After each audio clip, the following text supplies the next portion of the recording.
कहाँ रखे? नाम पाए नहीं। बेटा नाम कहाँ रखे?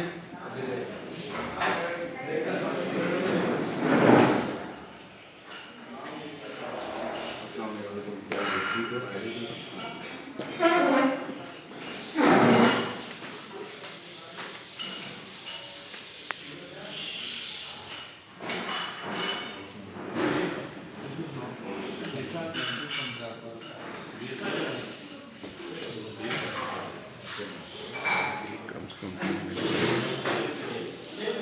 ज़्यादा बनाएंगे।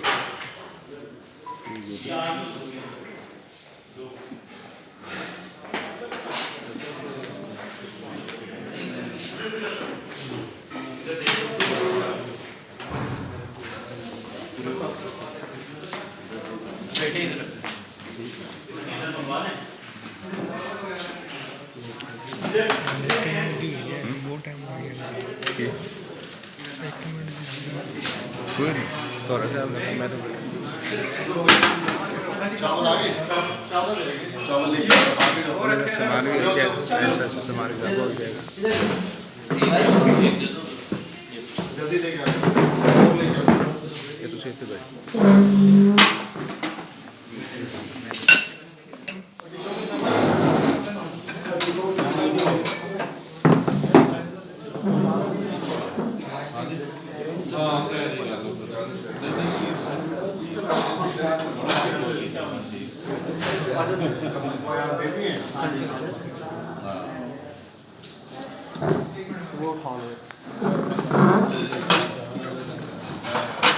ये लगा लो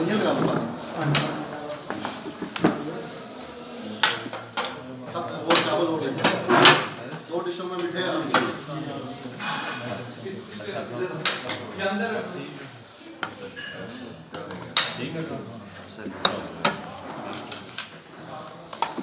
तो सर मैं ले लेना